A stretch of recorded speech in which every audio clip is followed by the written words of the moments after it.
अध्याय व्यापार से साम्राज्य तक। और इस अध्याय में हम पढ़ेंगे प्लासी का युद्ध, प्लासी के युद्ध के बाद की परिस्थिति, मीर जाफर और कंपनी में बेबनाव, प्लासी युद्ध के परिणाम, कंपनी के अफसर नवाब बन बैठे, रॉबर्ट क्लाइव की भूमिका और कंपनी का फैलता शासन, इन मुद्दों पर चर्चा करेंगे। अलीवर्दी खान की मृत्यु 9 अप्रैल 1756 को हो गई थी और उसके पश्चात उसका दौहित्र सिराज उद्दौला उसका उत्तराधिकारी बना। नए नवाब को अपने प्रतिद्वंदी पूर्णिया के नवाब शौकत जंग और अपनी मौसी घसीटी बेगम के अतिरिक्त अंग्रेजों से भी निपटना था। दूसरी ओर अंग्रेजों को आंग्ल फ्रांसीसी युद्ध की आशंका थी और उन्होंने कलकत्ता में फोर्ट विलियम की किलाबंदी कर ली थी, उसके परकोटे पर तोपें चढ़ा दी थी। उधर अंग्रेजों ने घसीटी बेगम को प्रत्यक्ष रूप से समर्थन दिया तथा बंगाल के भगोड़े को भी शरण दी।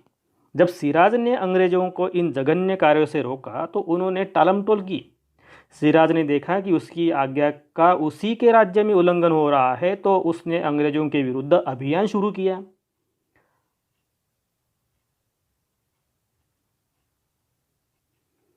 सिराज उद्दौला का कंपनी को डर था, क्योंकि सिराज उद्दौला की जो ताकत थी उससे कंपनी को डर लगता था और इसीलिए सिराज उद्दौला के जगह उनको ऐसा एक कठपुतली चाहिए जो अंग्रेजों की हर बात मानता रहेगा। और इसीलिए कंपनी ने तलाशना शुरू किया कि सिराज उद्दौला के प्रतिद्वंदी कौन कौन है और उन्होंने उनमें से किसी को नवाब बनाने की असफल कोशिश भी की थी। जब सिराज उद्दौला को ये अंग्रेजों के घिनौने कार्य मालूम हो गए तो उन्होंने हुक्म दिया कि कंपनी उनके राज्य के अंतर्गत मामलों में टांग ना अड़ाए और उनके राज्य में उनके किले बंदी रोके और बाकायदा राजस्व वसूल करे जब उनको व्यापार करना है। तो जब ये दोनों पक्ष एक दूसरे के सामने खड़े हैं और पीछे हटने को तैयार नहीं है और उनमें संघर्ष बढ़ते ही जा रहा है तो नवाब ने 3000 सिपाहियों के साथ कासिम बाजार में जो अंग्रेजों की इंग्लिश फैक्ट्री थी उस पर हमला बोल दिया। और यहाँ बहुचर्चित ब्लैक होल घटना का उल्लेख भी होता है। ब्लैक होल घटना, अभी ये ब्लैक होल घटना क्या है? युद्ध की आम प्रणाली के अनुसार अंग्रेजी बंदियों को, जिनमें स्त्रियां तथा बालक भी सम्मिलित थे, एक कक्ष में बंद कर दिया। कहा जाता है कि वो कमरा 18 फुट लंबा था, 14 फुट 10 इंच चौड़ा था और कक्ष में 146 बंदी बंद कर दिए गए। 20 जून की रात्रि को ये बंद किए गए तथा अगले प्रातः उनमें से केवल 23 व्यक्ति ही बच पाए। शेष उस जून की गर्मी तथा घुटन अथवा एक दूसरे से कुचले जाने के कारण मर गए थे। अभी सिराज उद्दौला को इस घटना के लिए जिम्मेदार माना जाता है। इस घटना में मरने वालों के नाम तो नहीं दिए गए, लेकिन संभवतः उन्हें रक्षक कक्ष अथवा दुर्ग की जेल में ही बंद किया गया था। दूसरे इन बंदियों को एक निम्न स्तरीय अधिकारी ने ही बंद किया होगा, अतएव नवाब इसके लिए उत्तरदायी कैसे हो सकता है? नवाब का इतना ही दोष अवश्य था कि उसने दोषी व्यक्ति को दंड नहीं दिया था। उसने जीवित व्यक्तियों के प्रति भी कोई विशेष दया नहीं दिखाई। इस घटना को कोई महत्व नहीं दिया गया तथा समकालीन मुस्लिम इतिहासकार गुलाम हुसैन ने कहा है और उन्होंने पुस्तक सियार उल मुकरिन में उसका कोई उल्लेख नहीं किया। परंतु ईस्ट इंडिया कंपनी ने इस घटना को नवाब के विरुद्ध लगभग 7 वर्ष तक चलते रहने वाले आक्रामक युद्ध के लिए प्रचार का कारण बना दिया और अंग्रेजी जनता का समर्थन प्राप्त कर लिया।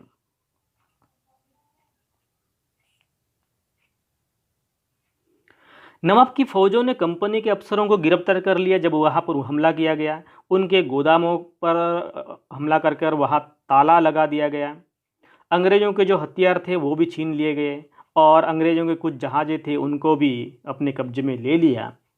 और नवाब कलकत्ता स्थित किले पर कब्जे के लिए भी रुख किया और जब ये बात अंग्रेजों को पता चलती है, कलकत्ता के हाथ से निकल जाने की जैसे खबर उनको पता चलती है, तो मद्रास में तैनात कंपनी के अफसरों ने भी रॉबर्ट क्लाइव के नेतृत्व में सेनाओं को रवाना कर दिया। अभी आप देखिए, जो ही कलकत्ता के पतन का समाचार मद्रास पहुंचा, वहां के अधिकारियों ने एक सेना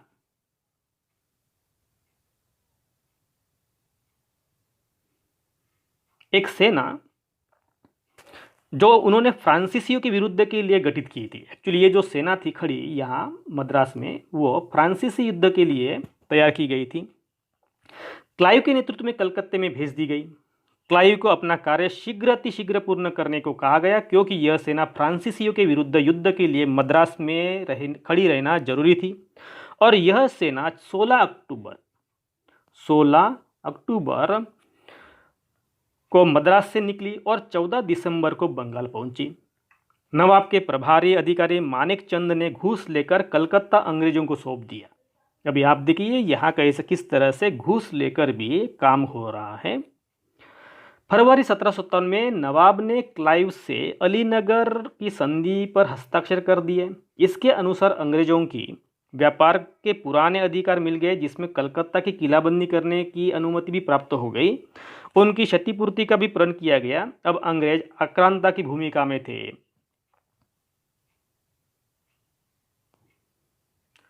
और यहाँ से जब रॉबर्ट क्लाइव सेना लेकर निकला है, तो उसको उनकी सेना जो नौसेना है वो भी उनकी भी उनको मदद मिलती है। अंग्रेजों ने मार्च 1757 में फ्रांसीसी बस्ती चंद्रनगर को जीत लिया। नवाब इससे और क्रुद्ध हो गया। एक ऐसे समय जब नवाब को उत्तर पश्चिम की ओर से अफगानों तथा पश्चिम की ओर से मराठों का भय था, ठीक उसी समय क्लाइव ने सेना सहित नवाब के विरुद्ध मुर्शिदाबाद को रवाना हो गया है, यहाँ से यहाँ तक। और 23 जून 1757 को, डेट ध्यान में रखिए, 23 जून 1757 को प्रतिद्वंदी सेनाएं मुर्शिदाबाद के स्थित दक्षिण में 22 मील की दूरी पर स्थित प्लासी गांव में आमों के निकुंज में टकराई। अंग्रेजी सेना में 950 यूरोपीय पैदल सेना थी, 100 यूरोपीय तोपची थे, 50 नाविक थे तथा 2100 भारतीय सैनिक थे। और उसके विरुद्ध में नवाब की 50,000 सेना का नेतृत्व विश्वासघाती मीर जाफर कर रहा था, जो सिराज उद्दौला का सेनापति था। नवाब की एक अग्रगामी टुकड़ी, जिसके नेता मीर मदान तथा मोहनलाल थे, अंग्रेजों से बाजी ले गई और उसने क्लाइव को वृक्षों के पीछे शरण लेने पर बाध्य कर दिया। मोहनलाल और मीर मदान जो नवाब के सेनापति थे, दूसरे सेनापति थे, इन्होंने क्लाइव को वृक्षों के पीछे शरण लेने के लिए मजबूर कर दिया। सहसा एक गोली से मीर मदान मारा गया। नवाब सिराजुद्दौला ने अपने प्रमुख अधिकारियों से चर्चा की। मीर जाफर ने उसे पीछे हटने को कहा तथा यह भी कहा गया कि सिराज को सेना का नेतृत्व जर्नेलों के हाथ में सौंपकर युद्ध क्षेत्र से चला जाना चाहिए। और ये चाल चल गई। सिराज 2000 घुड़सवारों सहित मुर्शिदाबाद लौट गया। फ्रांसीसी टुकड़ी जो अभी तक जमी हुई थी, शीघ्र ही हार गई और मीर जाफर केवल देखते रहा। मैदान में क्लाइव जीता। मीर जाफर ने क्लाइव को बधाई दी और फिर मीर जाफर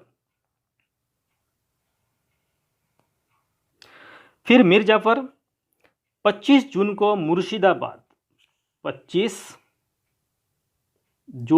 मुर्शिदाबाद लौट गया। उसने अपने आप को नवाब घोषित किया। सिराज को बंदी बना लिया गया और उसकी भी हत्या कर दी गई। मीर जाफर ने अंग्रेजों को उनकी सेवाओं के लिए 24 परगनों की जमींदारी दी और क्लाइव को 2,34,000 पाउंड की निजी भेंट दी। 2,34,000 पाउंड। 50 लाख रुपया सेना तथा नाविकों को पुरस्कार के रूप में दिए गए। बंगाल की समस्त फ्रांसीसी बस्तियां अंग्रेजों को दे दी और यह भी निश्चित हुआ कि भविष्य में अंग्रेज पदाधिकारियों तथा व्यापारियों को निजी व्यापार पर कोई चुंगी नहीं देनी होगी। और इस तरह से 1756 में जो हानि हुई थी, उसके लिए अंग्रेजों को पर्याप्त क्षतिपूर्ति भी प्राप्त हो गई। और इस तरह से प्लासी का युद्ध अंग्रेजों की कम हानि होते हुए भी जीत ली गई। ये रहे रॉबर्ट क्लाइव, जो प्लासी के जंग के या जीत के शिल्पकार माने जाते हैं। प्लासी की लड़ाई का अगर हम थोड़ा सा विश्लेषण करेंगे तो ये एक कोई सामरिक महत्व तो नज़र नहीं आता, लेकिन एक एक छोटी सी झड़प थी जिसमें कंपनी के कुल 65 व्यक्ति मारे गए, लेकिन नवाब के 5000 व्यक्ति मारे गए। अंग्रेजों ने किसी विशेष सामरिक योग्यता तथा चातुर्य का प्रदर्शन नहीं किया। नवाब के साथियों ने ही विश्वासघात किया।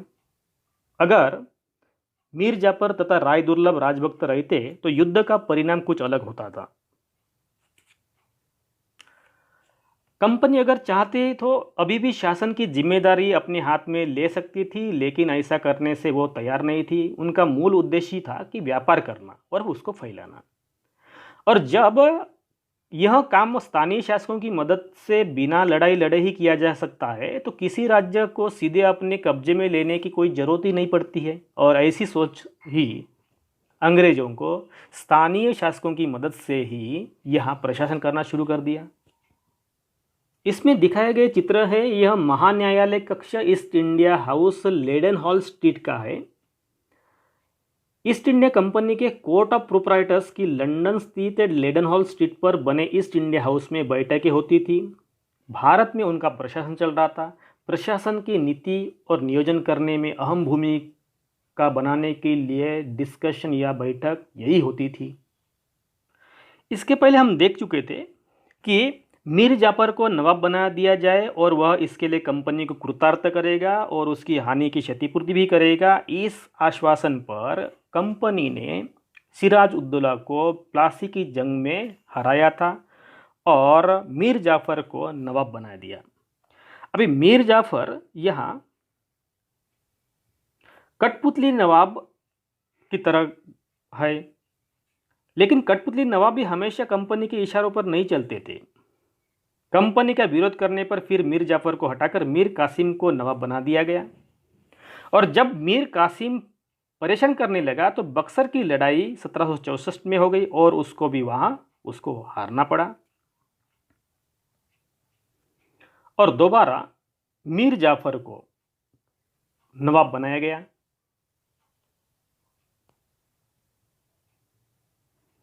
सत्रह में जो बक्सर की लड़ाई हुई उसका थोड़ा विश्लेषण करते हैं। कंपनी तथा नवाब में युद्ध 1763 में ही आरंभ हो गया था। कई झड़पें हुई तथा मीर कासिम ने हार खाई। बचकर वह अवध पहुंचा तथा अवध के नवाब तथा मुगल सम्राट से मिलकर अंग्रेजों को बंगाल से बाहर निकालने की योजना बनाई। इन तीनों की सम्मिलित सेना ने, जिसमें 40 तथा 50,000 के बीच सैनिक थे, इनकी टक्कर कंपनी की सेना से हुई। कंपनी की सेना में लगभग 7,027 सैनिक थे तथा उसकी कमान मेजर मनरो के हाथ में थी। युद्ध बक्सर के स्थान पर 22 अक्टूबर 1764 को हुआ। दोनों दलों की क्षति अत्यधिक हुई, परंतु मैदान अंग्रेजों ने ही जीत लिया। युद्ध घमासान हुआ। अंग्रेजों के 847 सैनिक घायल अथवा मारे गए तथा दूसरी ओर 2000 के लगभग घायल तथा मारे गए। प्लासी का युद्ध कौशल से नहीं जीता गया, यहाँ विश्वासघात हुआ था, परंतु यहाँ दोनों ओर से डटकर युद्ध किया गया। तैयारी पूरी थी। निश्चय ही यह अधिक कुशल सेना की जीत थी। बक्सर ने प्लासी के निर्णयों पर पक्की मोहर लगा दी। भारत में अब अंग्रेजों को चुनौती देने वाला कोई दूसरा नहीं रह गया। अब नया नवाब उसकी कठपुतली था। अवध का नवाब उनका आभारी तथा मुगल सम्राट उनका पेंशनर बन गया। इलाहाबाद तक का प्रदेश अंग्रेजों के चरणों में आ गया था तथा दिल्ली का मार्ग खुला था। इसके पश्चात बंगाल तथा अवध ने अंग्रेजों के अधिकार से बाहर आने का प्रयत्न नहीं किया तथा उनका फंदा और भी सुदृढ़ होता चला गया। प्लासी के युद्ध ने बंगाल के अंग्रेजों की शक्ति को सुदृढ़ किया तथा बक्सर के युद्ध ने उत्तरी भारत में तथा अब वे समस्त भारत पर दावा करने लगे। इसके पश्चात मराठों तथा मैसूर ने कुछ चुनौती देने का प्रयत्न किया, परंतु भारत की दास्तां अब स्पष्ट हो चुकी थी। केवल समय का प्रश्न था।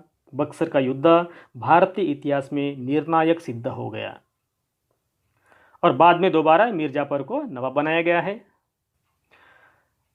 अब नवाब को हर महीने 5 लाख रुपए देने पड़ते थे कंपनी को। कंपनी अपने सैनिक खर्चों से निपटने, व्यापारिक जरूरतों तथा अन्य खर्चों को पूरा करने के लिए और पैसा चाहती थी। कंपनी और ज़्यादा इलाके तथा और ज़्यादा कमाई चाहती थी। दिन ब दिन कंपनी की डिमांड बढ़ती जा रही थी और उसी में 1765 में जब मीर कासिम की मृत्यु हो गई तब कंपनी के इरादे बदल गए, उनकी सोच बदल गई। उनको अब यह लगता था कि कठपुतली नवाबों के साथ अपने खराब अनुभवों को याद करते हुए उन्होंने ऐलान किया कि हम अब खुद नवाब बनेंगे और खुद ही प्रशासन देखेंगे। इस निर्णय तक वो पहुंच गए। प्लासी के बाद जो घटनाक्रम हुआ है और प्लासी के युद्ध के जो परिणाम हुए हैं वो ऐसे है कि 1765 में मुगल सम्राट ने कंपनी को बंगाल का दीवानी अधिकार दे दिया और इस तरह से बंगाल के विशाल जैसे राजस्व संसाधनों पर उनका नियंत्रण हो गया। प्लासी की जंग के बाद ब्रिटेन से सोने की निकासी कम होने लगी क्योंकि यहाँ एक व्यापारी करके आ रहे थे और व्यापार करने के लिए यहाँ के लोगों से कुछ सामान जब खरीदी करते थे तो वो सोने के बदले में यहाँ के लोग उनको माल देते थे। लेकिन अब ये दीवानी मिलने के कारण मतलब उनके पास यहाँ लोगों से पैसा या राजस्व वसूल किया जाता है तो ब्रिटेन से सोना लाने की जरूरत ही नहीं पड़ती थी क्योंकि यहीं से लोगों से इकट्ठा किया हुआ पैसा वो माल खरीदी करने में लगाते थे और इस तरह से भारत से होने वाली जो आमदनी थी उसके सहारे कंपनी अपने खर्चा भी चला सकती थी। इस तरह से यही का माल यही का पैसा लेकिन फ़ायदा कंपनी का हो रहा था। इस तरह की चाल प्लासी युद्ध के परिणाम में दिखाई देती है। प्लासी के युद्ध के बाद बंगाल के जो असली नवाब थे उनको इस बात के लिए मजबूर कर दिया गया कि वे कंपनी के अफसरों को निजी तोहफे के तौर पर जमीन और बहुत सारा पैसा दें। हम यहाँ बात करते हैं रॉबर्ट क्लाइव की। रॉबर्ट क्लाइव जो भारत में बेहिसाब दौलत जमा कर ली थी। 1743 में जब वह इंग्लैंड से मद्रास आया था तो उसकी उम्र 18 साल थी।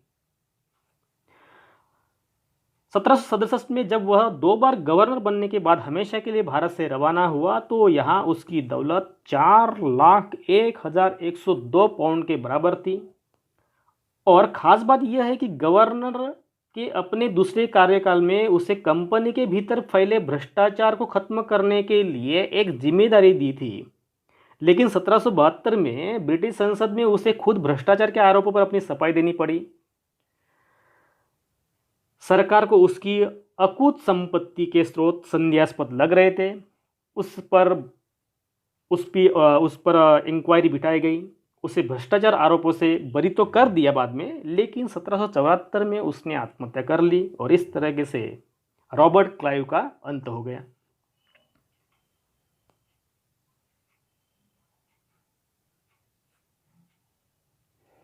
कंपनी के सभी अफसर क्लाइव की तरह दौलत इकट्ठा नहीं कर पाए। बहुत सारी बीमारियों और लड़ाइयाँ के कारण कम उम्र में ही मौत का निवाला बन गए। इसके अलावा उन सभी को भ्रष्ट और बेईमान मानना भी सही नहीं होगा। उनमें से बहुत सारे अफसर साधारण परिवारों से आए थे।